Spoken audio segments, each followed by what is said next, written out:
সংসার আসলে মানে এটা কি? এটা আসলে যদিও আমি এই বিষয়ে অভিজ্ঞ নই, তারপরেও আমি যতটুকু জানি, বুঝি একটা বিষয় শেয়ার করতেছি।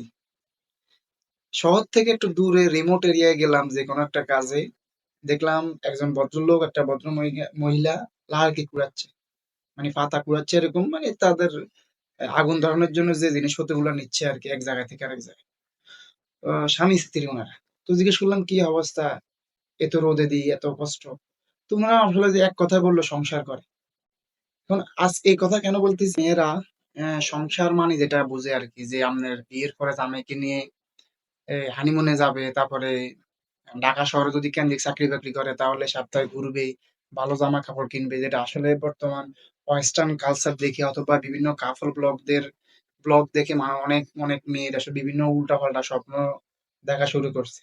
এই কারণে আসলে তারা দিন দিন বিয়ে থেকে আসলে দূরত্ব সৃষ্টি হয়েছে। দেখা গেছে সে যেরকম পাত্র খুঁজছে ওরকম পাত্র সে পাচ্ছে না। এই কারণে দিন দিন মানে আর্লি ম্যারেজ থেকে আপনার লেট ম্যারেজের দিকে বর্তমান সমাজ সংস্কৃতি যাচ্ছে। বিয়েটা একেবারে কঠিন হয়ে গেছে, কারণ তাদের এক্সপেকটেশন অন্যরকম। তারপর প্রত্যেক সপ্তাহে তাদের রমনা পার্কে দিতে হবে, জিয়া উদ্যান যেতে হবে, এটা করতে হবে, তারপরে ফুড পান্ডা থেকে খাবার আইতে হবে। দিন দিন বিষয়টা তারা মানে সংসার মানে বুঝে গেছে এই বিষয়টা।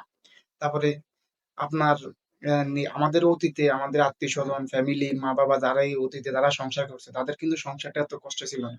একটা মানুষের ৬০ বছর ৬৫ বছর হয়েছে মানে কি তার জীবনে সে অনেক কষ্ট করে অনেক ত্যাগ তিতিক্ষার পরে এই ৬০ বছরের জিন্দিগির মধ্যে আসছে। আগের আমাদের মা খালারা যে পরিমাণ কষ্ট করে মানে সংসার করছে, এখনকার কোনো মেয়ে এরকম কষ্ট করে সংসার করবে না, আমি এটা গ্যারান্টি দিয়ে বলতে পারি।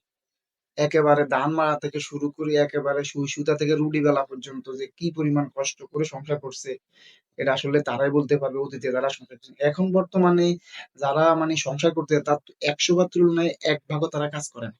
এখন ওই যে সবকিছু হয়ে গেছে কি ননির পুতুল টাইপের, মানে মানে যতটুকু পাইতে চাইতেছে তাতে বেশি পাইতেছে, তারপরও তাদের আসলে ফুলফিল হয় না একটা। এখন বর্তমানে বিষাদি মানে করতে গেলে এই ছেলে কি করে, ছেলের বেতন কত, ছেলের মাসিক ইনকাম কত, বাড়ি গাড়ি আছে কিনা, এগুলা আগে তো কখনো ছিল না। এখন মানুষের চাহিদা এমন পরিমাণ বাড়ছে, মানুষ নিজের অস্তিত্বের তুলনায় মানুষ অতিরিক্ত লেভেলের উচ্চবিলাসী স্বপ্ন দেখতেছে যেটা নিজের নেই, তারপরও সেটা মানুষ দেখি দিন দিন মানুষ অসুখী হইতেছে। একটা সময় মানুষ এত অসুখী ছিল না, কখন মানুষ সুখী ছিল, মানুষের যেটা আছে ওটা নিয়ে মানুষ স্যাটিসফাই থাকতো। আর এখন মানুষের যেটা নাই ওটা আকাশ কুসুম চিন্তা করে সারাদিন টেনশন করে। এখন ওই যে সংসার বলতে মানুষ এই বিষয়গুলোর কারণে দিন দিন মানুষের বিয়ের প্রতি বিরূপ হইতেছে। মানুষ, আমার বন্ধু বান্ধব অনেকে যারা ছিল এলাকা ভিত্তিক বড় ভাই, তাদেরকে যখন বিয়ের কথা বলতো তারা বলতেছে কি খাবা মু, আমি কি করি, একটা মেয়ে আনলে কি করবো, কেমনে সংসার চলবো, মানে কি পরিমাণ হাবিজাবি টেনশন, যেটা আসলে আগে কখনো এরকম ছিল না। এরকম বিষাদির ক্ষেত্রে ছেলে কাজ কাম করে বিষাদি করতো, বিষয়টা ছিল। এখনকার জীবনে যে সংসার মানে মানুষ যেটা বলে আসলে মূলত সংসারটা তো ওরকম না। সংসার মানে মানুষের হাজবেন্ডের বিপদ আপদে ধৈর্য ধরে থাকা। সংসার মানে ওইরকম যেটা বলছি ২ জনে পাতা কুড়ানো। সংসার মানে রাস্তার পাশে ২ জনে চা বিক্রি করা। সংসার মানে ২ জনে ভাপা পিঠা বিক্রি করা। আমাদের ওখানে একজন ভাপা পিঠা বিক্রি করে স্বামী-স্ত্রী ২ জনে। এখন এই জিনিসগুলো আপনার নিচের দিকে দেখতে হবে। তখন আপনার দেখা যাচ্ছে ঐরকম এই বিষয়গুলো আপনার আর আক্ষেপ থাকবে না যে কি করে।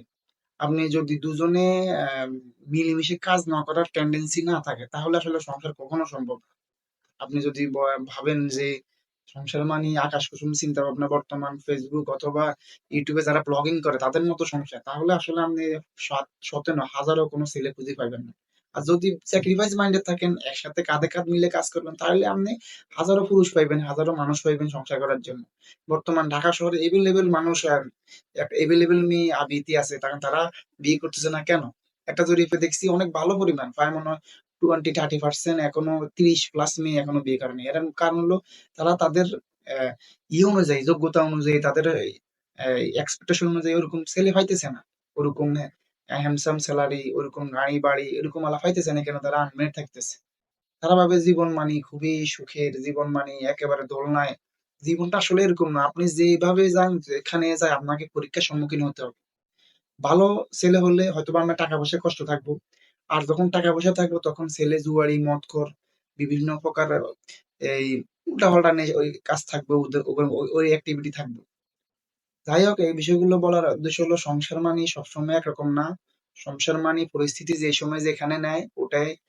এই, আমাদের সমাজটা যদি এরকম হইতো, ভালো হইতো, তাহলে আসলে আর কোনো আসলে যুবক আর আবেগই থাকতো না, অথবা এরকম ভয়ে বিয়ে করতো না। আমার এখনো মাঝে মাঝে বিয়ে কথা শুনলে ভয় লাগে, রে বাবা রে কি করবো, মানে ভয়ের চোটে বিয়ে মুখেতে মন থেকে চলে যেতে কিনা।